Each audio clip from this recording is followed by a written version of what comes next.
ମାହାଙ୍ଗା ଲୋକ କେବଳ କହୁଛନ୍ତି ପରିବର୍ତ୍ତନ ହେବ ବୋଲି ସମସ୍ତେ କହିସାରିଲେଣି। ପରିବର୍ତ୍ତନ ସୁଅ କୁଆଡ଼େ ଯାଉଛି ଆଗାମୀ ଦିନେ କହିବ, କାହିଁକିନା ପରିବର୍ତ୍ତନ କରିବେ ବୋଲି ଲୋକ ଡିସାଇଡ଼୍ କରିସାରିଲେଣି। ଇଏ ଯେତେ ପଇସା ବାଣ୍ଟିଲେ ବି କିଛି ଲାଭ ହେବନି, କାହିଁକିନା ଲୋକ ଆପଣ ସାଧାରଣ ଲୋକଙ୍କୁ ପଚାରନ୍ତୁ, ଆମେ ପରିବର୍ତ୍ତନ ଚାହୁଁଛୁ, ଆମେ ମାହାଙ୍ଗାରେ ଏକ ନୂଆ ବିଧାୟକ ଦେଖିବାକୁ ଚାହୁଁଛୁ। ସେଥିରେ ଜନତାଙ୍କର ଉପରେ ନିର୍ଭର କରୁଛି ସେ କାହାକୁ ଭୋଟ୍ ଦେବେ କାହାକୁ ନ ଦେବେ।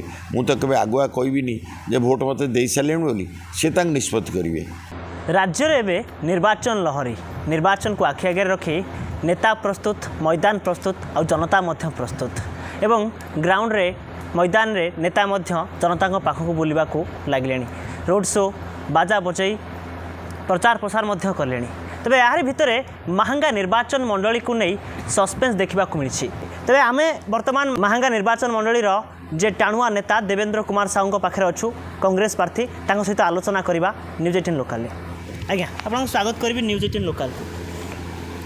कौन कहे बर्तमान निर्वाचनिक माहौल बीजेपी बीजेडी कांग्रेस समस्ते जाकि जनता पाखे पहुँचते, आपण कांग्रेस प्रार्थी होती जनता पाखे पहुँचते, कौन लगुच 2024 निर्वाचन केमी नहीं? मु तो 19 मसीह एपर्यंत सुधा बुलूची जनता मुद्दा जो गुड़िए प्रत्येक चाषी मानक समस्या, युवक मानक समस्या, महिला मानक समस्या मु सब उपस्थापन करी आसी। एथर निर्वाचन में गोटे वातावरण सृष्टि होची जे दुई जन दल जी बेसी भोट पाइथिला विरोधी दल से लोकों पाक आसीनी, जी एटी विधायक होते से लोक हैरान करचंती पुलिस और अन्य साहाय्य तार विरुद्ध रे भोट हम। कौन लगुच 2019 जेहतु आप नूतन प्रार्थी नुआ चेहरा होते कांग्रेस एवं लड़ी 14,000 भोट जनसमर्थन पाई। एथर किंतु आपणकर विशाल जनसमुद्र नहीं प्रचार प्रसार में माति। कौन लगुच स्ट्राटेजी कौन रही जनता आपण को चयन करेंगे 24 निर्वाचन में? नहीं मु एथरक जनता जोटा समस्या से समस्याटा को आज उठाऊँ। मु माहांगारे रक्तर होली खेलागला, 5-5टा मर्डर है, निजे विधायक संपृक्ति हेले एवं विधायक टिकेट कटिगला। शेष में विधायक टिकेट कटला से पुओ को धरिकी बुलूँ एक माहांगा लोक जानते। ताठू बड़ समस्या होची जो बेकार समस्या। आर्थरक विजु बाई ना चाकरी देवाई पिलामानू कहीकि पिलामानू नचेकी 847 कोटी टका खर्च कराला, गोटे पिला कहीं चाकरी पाइले। महिला मानू पिठा कार्यक्रम इनवॉल्वमेंट कराला और महिला मानकर कौन उपकार है जो गरीब को जो लोन करी बुड़ी अच्छा महिला माने और चाषी मानू कालिया ना निगला से आहरी हैरान हेले। चाष जमी की पानी पहुँच पारनु, धान बिक्री कर पारना, से समस्या दे गति कर। सबुठार बड़ा मोदी सरकार देला 15 लाख टंका एकाउंट को आसो बोली, सी कहला यहाँ मिछ मोदी ग्यारंटी आर्थर थिला, एथर से उड़ीगला। तो यही जो सब 2.5 कोटी लोक चाकरी देवाई कही जड़े लोक केंद्र सरकार का चाकरी पाइले माहांगारू। तो यही सब समस्या नहीं मुझे लोक पाक जाऊँगी। जदि देखा 2019 निर्वाचन में आपण अपोनेंट थे विधायक प्रताप जेना जे 2009 लगातार जीति आसुँच बीजेपी जो प्रार्थी थे शारदा प्रधान तांकू आपण टक्कर देते से समय 24 निर्वाचन आपण केमिति होबाकू जाउछि, आपण केमिति तांकू टक्कर देबे और जनता को आपण आड़ को केमिति आनिबे? प्रथम तो है जी विधायक थे सी ना केस होगा फल टिकेट कटि जाइए, माहांगा लोक भल भाव जानते। शेष से पुओ को आनी निजर टिकेट कटिगला पुओ को आनी जे मोर बीजेपी विधायक थे प्रताप विरोधी दलर से मुख्य भूमिका नहीं शारदा प्रधान, टिकेट कटि जाइए।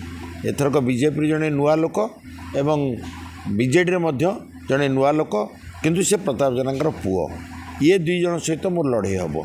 किंतु जे स्वाधीन जे लड़े मुझे जानी भोट केते अच्छी केते नहीं, से दल हिसाब से भोट पाई।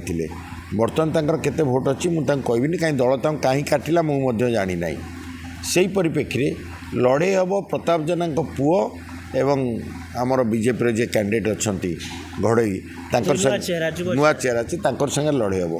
मोर विश्वास मोर जो राजनीति अभिज्ञता अच्छी माहांगार जो 40 वर्ष धरी सेवा करिछि, सोशल वर्क करिछि, सेटा एथरक प्रतिफलित हो। मु बहुत पिला चाकरी देछि, बहु गरीब पिला पाठ पढ़ाई, बहु लोकंर सेवार उन्नति। सबुठार बड़ अचिवमेंट होची ललितगिरी जो बुद्ध अस्थि आसी पारनथला नहीं कि एस वाला दिल्ली नहीं जाउथले ता विरुद्ध में आंदोलन करके आज ललितगिरी बुद्ध अस्थि स्थापन करा जायछि।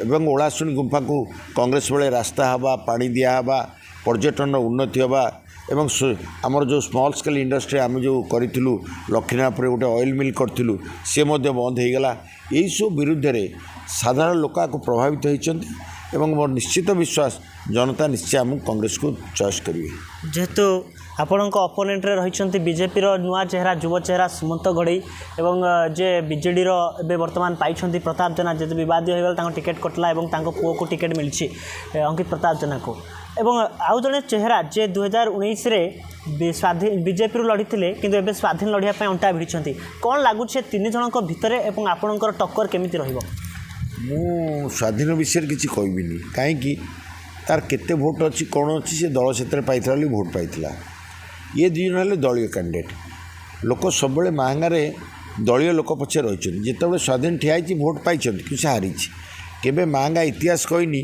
जे स्वाधीन केबे एठी जीतती बोली से किसी भोट को एकर सेकर कर दे पारती क्या द्वारा प्रभावित होगी क्या द्वारा ये कि किंतु जितला बेली भोट केबे स्वाधीन पाइनी कि केबे पाइबार आशा नहीं यही तीन जन भितर लड़े हम सी जड़े आपणकर प्रताप जेना संगे तो लड़े होनी पुओ सहित लड़े हो पुओ तांकर नुआ चेहरा प्रताप जेना पुराना योद्धा लड़ी आसते जो बापा माने शुणा मिलूँ आलोचना होथर पुओ लड़ू सत किंतु बैकग्राउंड रे बापार अच्छा कौन लगुच नहीं बैकग्राउंड रे नांती निजे स्टेज रे बसी भाषण दौरान निज ना नरहत्या केस निजे इनवॉल्वमेंट होती निजे पुओ को घरे सुरक्षा देकी निजे आसी भाषण दौरान एवं आगे लोक ये गोकन पंचायत आगे दल लोक पचारे कहीं पानी आसुनी आपड़ देखिए महंगार जिते मेघा प्रकल्प होती से प्रताप जेना ही मंत्री थे से कौन प्रकल्प काम करूना बर्तमान खरादिने लोक हाहाकार पड़गला पानी नाई पानी गाँव में पहुँचुनी लोक मैंने नईकी पानी जाऊँच आप देखिए सब आश्चर्य कथा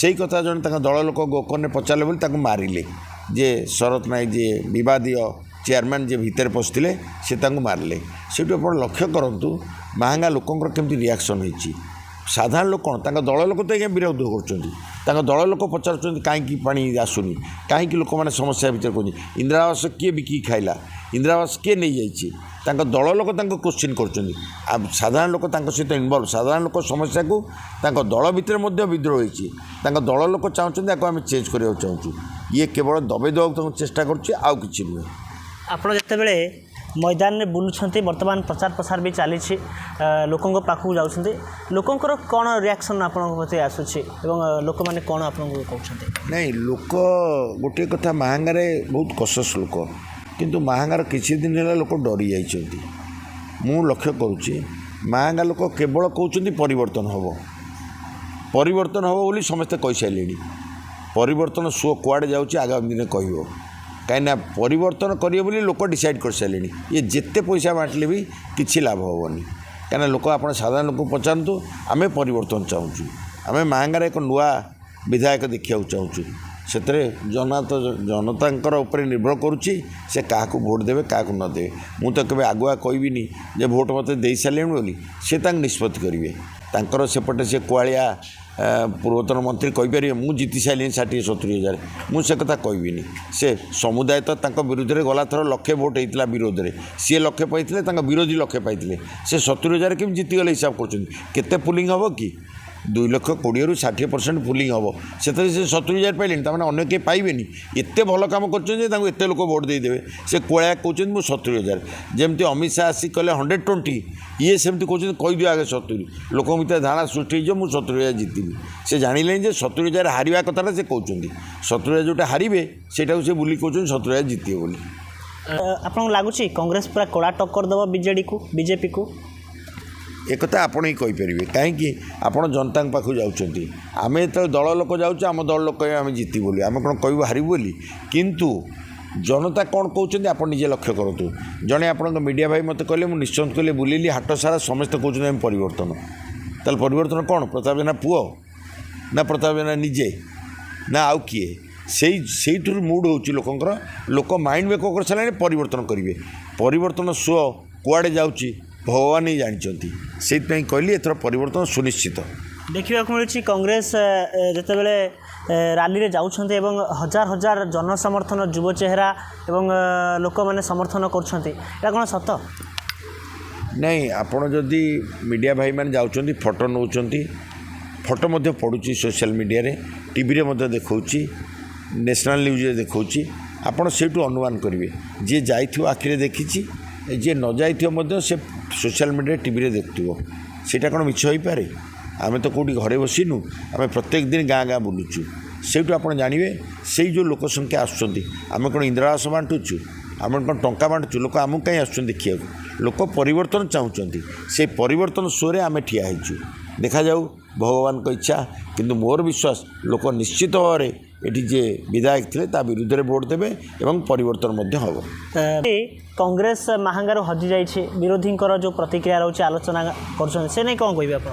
ନାଇଁ, ବିରୋଧୀ କାହିଁ କହୁଛନ୍ତି? ଯଦି କଂଗ୍ରେସ କିଛି ନାହିଁ ଆଉ କଂଗ୍ରେସ ବିଷୟରେ କାହିଁ କହୁଛନ୍ତି? ସେ ତ କହିବେ ଆମେ ଜିତିଗଲୁ, କଂଗ୍ରେସ ବିଷୟରେ କହିବା ଦରକାର ନାହିଁ। ତାମାନେ ଏଠି ଜଣେ କିଏ କଂଗ୍ରେସ ବୋଲି ଟକ୍କର ଦେଉଛି ବୋଲି ସେ କହୁଛନ୍ତି କଂଗ୍ରେସ ହଜିଗଲା। ଯଦି କଂଗ୍ରେସ ନା ସେ ଧରୁଛନ୍ତି, ତାମାନେ ଡରୁଛନ୍ତି ବୋଲି କଂଗ୍ରେସକୁ କହୁଛନ୍ତି। କାହିଁକିନା ଯିଏ ଆର୍ଥରକ ବିରୋଧୀ ଥିଲା ସିଏ ତାଙ୍କ ବିରୁଦ୍ଧରେ କହୁନି, ସେ କହୁଛନ୍ତି ତାଙ୍କୁ ମୁଁ ମୋଡ଼ି ଦେବି ବ୍ରଏଲର କୁକୁଡ଼ା ରଖ। ସେଇଥିପାଇଁ କହୁଛନ୍ତି ଯିଏ ବିରୋଧରେ କହୁଛି ସେ ତାରି ନାଁ ଧରି କହୁଛନ୍ତି କଂଗ୍ରେସ ଏଠି ନାହିଁ। କଂଗ୍ରେସ ତ ନାହିଁ ଆଉ ତୁମେ କେମିତି ଜାଣିଲ କଂଗ୍ରେସ ନାହିଁ ବୋଲି? ତୁମେ କଥା କହିକି ଆଉ ନିଜକୁ ଲୋକ ହଜା କରନି, ତ ଅଛି କି ନାହିଁ ତୁମେ ଫିଲ୍ଡରେ ଦେଖ। କିଛି ଦିନ ତଳେ ମଧ୍ୟ ଆମେ ଦେଖିଥିଲୁ ସାଲେପୁରକୁ ଆସିଥିଲେ ରାହୁଲ ଗାନ୍ଧୀ। ସେ ନେଇ କ'ଣ କହିବେ? ଯେତେବେଳେ ରାହୁଲ ଗାନ୍ଧୀ ଆସିଲେ କ'ଣ ଟେମ୍ପୋ ରହିଲା ଲୋକଙ୍କର ଭିତରେ, କ'ଣ କହିବେ? ଆପଣ ଲକ୍ଷ୍ୟ କରନ୍ତୁ, 44 ଡିଗ୍ରୀ ସେଲସିୟସ୍ର ଖରା, ଲକ୍ଷେ ଲୋକ ଉପରେ ପୁଳିଆଠାରେ ପହଞ୍ଚିଲେ। ତାଙ୍କୁ କ'ଣ କିଏ ଆଣିଥିଲା? ନା ଚିଙ୍ଗୁଡ଼ି ଘାଣ୍ଟ ହୋଇଥିଲା, ନା ସେଠି କ'ଣ ବଣ୍ଟା ହେଉଥିଲା, ଲୋକଙ୍କୁ ଦିଆହେଉଥିଲା? ପାଣି ପିଇବାକୁ ପାଉନଥିଲେ। ଖରାବେଳେ ଲକ୍ଷ ଲକ୍ଷ ଲୋକ ଆସି ଗଦା ହେଇଥିଲେ ରାହୁଲ ଗାନ୍ଧୀ ଦେଖିବା ପାଇଁ। ଉପରେ ଯେତିକି ଟିଣ ଥିଲା ପଡ଼ିଥିଲା ତା ବାହାରେ ଖରାରେ ଲୋକ ଗଛ ମୂଳେ ଠିଆ ହେଇ ଦେଖୁଥିଲେ। ଗଛ ନଥିଲା ସେଇ ଖରାରେ ଠିଆ ହେଇ ଦେଖୁଥିଲେ। ଏଥିରୁ କ'ଣ ଜଣାପଡ଼ୁଛି? ଯେଉଁମାନେ କହୁଥିଲେ କଂଗ୍ରେସ ନାହିଁ, ସେମାନେ କୁଳିଆଠାରେ ରାହୁଲ ଗାନ୍ଧୀ ମିଟିଂ ଦେଖିନାହାନ୍ତି କି କଂଗ୍ରେସ ଅଛି ନା ନାହିଁ? ମୁଁ ସେଇମାନଙ୍କୁ କହୁଛି ତାର ଜବାବ ଦିଅନ୍ତୁ। ଏମାନେ ବା କୁକୁଡ଼ା ରାନ୍ଧି ଖାଇବାକୁ ଦେଇ, ମାଂସ ଦେଇ, ଟଙ୍କା ଦେଇ ଗାଡ଼ିରେ ବୋହି ଯୁବ ଛାତ୍ର ସମ୍ମିଳନୀ କରୁଛନ୍ତି। ତା ଦେହରେ ମରାମରିକି ହାଣ୍ଡିକିଏ ନେଇଯାଉଛି, ବାଡ଼ାବାଡ଼ି ହେଉଛନ୍ତି। ଲୋକ ଦେଖୁନାହାନ୍ତି? ଯଦି ଏମାନେ ଏତେ ପପୁଲାର, ଏଗୁଡ଼ା କାହିଁ କରୁଛନ୍ତି? ଆମେ ତ ଖାଇବାକୁ କରିନଥିଲୁ, ଲୋକ କେମିତି ଯାଇଥିଲେ? କଂଗ୍ରେସ ନଥିଲା, କିଏ ଆସିଥିଲେ? ସେ ଲୋକ ସେଠି କିଏ ଆସିଥିଲେ? ସେ ଲୋକ କ'ଣ ବାହାରୁ ଆସିଥିଲେ? ଏଇ ପାଖାଆଖ ଏରିଆରେ ଆସିଥିଲେ ନା? ତ ଏଇଠି ମାହାଙ୍ଗା ସାଲେପୁର ଲୋକ ତ ସବୁଠାରୁ ବେଶୀ ଥିଲେ। ସେଇଥିପାଇଁ ଲକ୍ଷ୍ୟ କରନ୍ତୁ କଂଗ୍ରେସ ମନ ବଳେଇ ସାରିଲେଣି ଲୋକ। ଏମାନେ ଦେଖିକି ଔଷଧ ନ ଖାଇ ତାଟିଆ କାମୁଛନ୍ତି। ନିର୍ବାଚନରେ କଂଗ୍ରେସ ଆସିବ, ନିଶ୍ଚିତ ଭାବରେ ଆସିବ, ଦେଶରେ ଆସିବ, ରାଜ୍ୟରେ ଆସିବ, ସବୁଠି ଆସିବ। ଆପଣ ଲୋକଙ୍କ ମନରେ ବିଦ୍ରୋହ, ବିଜେପି ବିଜେଡ଼ି ଗୋଟିଏ। ଟିଭିରେ ଯେହେତୁ ନାହିଁ, ଲୋକ ଟିଭି ଦେଖିଲେ, କେନ୍ଦ୍ର ଟିଭି ଦେଖିଲେ କହିବେ ବିଜେପି, ରାଜ୍ୟ ଟିଭି ଦେଖିଲେ କହିବେ ନବୀନା। ଲୋକ ଟିଭି ଦେଖିବା ଯଦି ଛାଡ଼ିଦେବେ ତାହେଲେ କଂଗ୍ରେସ ଆସିସାରିଲାଣି। ଲୋକମାନଙ୍କ ଭିତରେ ଯେଉଁ ମନରେ ଯେଉଁ ବିଦ୍ରୋହ ଅଛି, ଯେଉଁ ରାଗ ଅଛି, ସେ ନିଶ୍ଚିତ ଭାବରେ ପ୍ରତିଫଳିତ ହେବ। ଦର୍ଶକ ବନ୍ଧୁ, ଆପଣ ଦେଖୁଥିଲେ ଆମ ସହିତ ମାହାଙ୍ଗା ନିର୍ବାଚନ ମଣ୍ଡଳୀର ଜଣେ ବିଚକ୍ଷଣ ପୁରୁଖା ନେତା ଦେବେନ୍ଦ୍ର କୁମାର ସାହୁ, ଯିଏ 2019ରୁ ଲଢ଼ି ଆସିଥିଲେ ନିର୍ବାଚନ ଏବଂ 24ରେ ମଧ୍ୟ ସୁଯୋଗ ପାଇଛନ୍ତି। କହି ରଖିବାକୁ ଚାହିଁବି, ଏଠି ବିଗତ ଦିନରେ ଯେଉଁ ଫାଇଟ୍ ହୋଇଥିଲା ପୁଣି ସେହି ଚେହେରା ରହିଛନ୍ତି ଏବଂ ଦୁଇ ଯୁବ ଚେହେରାକୁ ସୁଯୋଗ ଦିଆଯାଇଛି। ବିଜେପି ଦେଇଛି ଏକ ଯୁବ ଚେହେରା ସୁମନ୍ତ ଘଡ଼େଇକୁ ଏବଂ ବିଜେଡ଼ି ଦେଇଛି ଏକ ଯୁବ ଚେହେରା ଅଙ୍କିତ ପ୍ରତାପ ଜେନାଙ୍କ ସୁପୁତ୍ରକୁ। ତ ଦେଖିବାକୁ ବାକି ରହିଲା ନିର୍ବାଚନରେ ଜନତା କାହାକୁ ନିଜ ବିଜୟର ମୁକୁଟ ପିନ୍ଧାଉଛନ୍ତି। କଟକ ଜିଲ୍ଲାରୁ ଲକ୍ଷ୍ମଣ ଦାସଙ୍କ ରିପୋର୍ଟ, ନ୍ୟୁଜ୍ 18 ଲୋକାଲ।